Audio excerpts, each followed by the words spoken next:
the huge temple of the Parthenon to their goddess Athena on the sacred Acropolis rock that dominates Athens.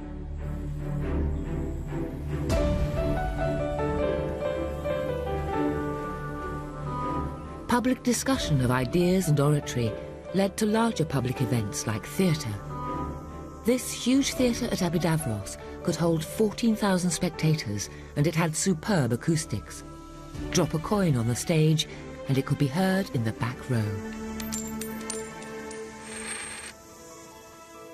The ancient Greeks developed astronomy, which they treated as a branch of mathematics. They were able to plot how heavenly bodies moved in space and calculate their distances and know the geometry of their orbits. Now, with the mysterious gear wheels, the team suspected ancient astronomers were trying to mechanize the movements of the sun, moon, and planets. Could they put astronomy and complex mathematics into a device and program it to follow the motion of their closest neighbor, the moon? The phases of the moon were a fact of central importance for the ancient Greeks, to plan ceremonies such as the ones that were held in the Parthenon up on the rock above me. The number 235 that Price had found was the mechanism's key to computing the cycles of the moon. The Greeks knew that from one new moon to the next was a time averaging about 29.5 days. But that made a problem for their calendar if they were going to have 12 months in every year, because 12 times 29.5 makes only 354 days, 11 days short of the solar year, the natural year. So the natural year with its seasons and the calendar year would quickly go out of sync. But the Greeks also knew that 19 solar years almost exactly equals 235 lunar months. That means that if you have a cycle of 19 calendar years, then your calendar is in the long term going to stay perfectly in line with the seasons. Through Price, the mechanism was beginning to yield one of its secrets. And on the back of the mechanism was the remains of an upper dial with Price's 235 divisions representing the 19-year cycle. The Greeks called it the Metonic calendar. Why had these ancient astronomical numbers and a dial been built into the machine? The phases of the moon were immensely useful to the ancients. These told them when to plant crops, when to fight battles, the timing of their religious festivals, and whether to travel at night. The 127-tooth gear had given Price a clue to another one of its functions. The ancient Greek astronomers realized that while it takes about 29.5 days for the moon to catch up again with the sun, it takes only 27 1/3 days for it to get back to the same star in the sky. So that's the length of time it takes for the moon to go once round the Earth.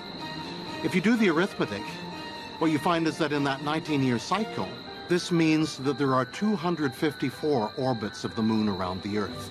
But that's a lot of teeth to put on a small gear.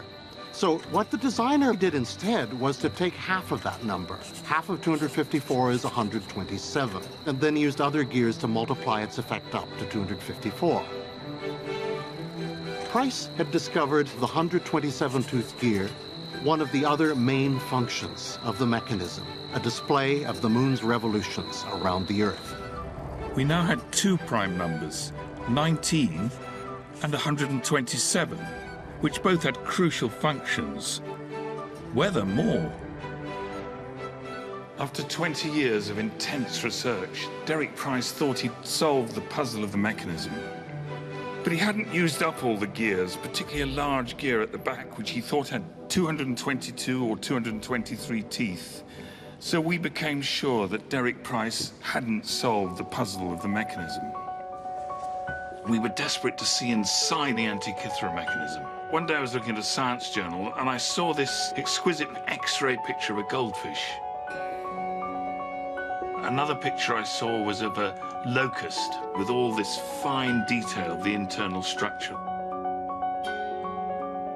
Could we use these techniques to look inside the fragments in 3 dimensions?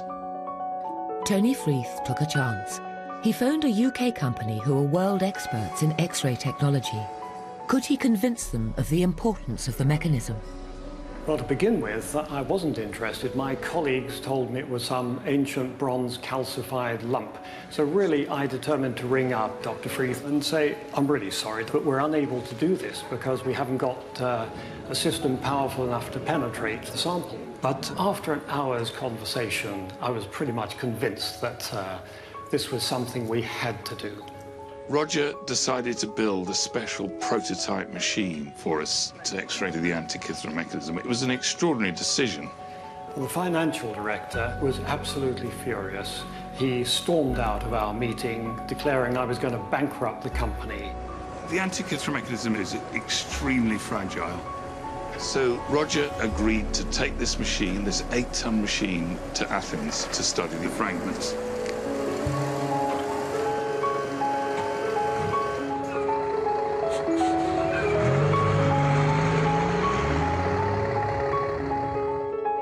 When they got to Athens, the police cleared the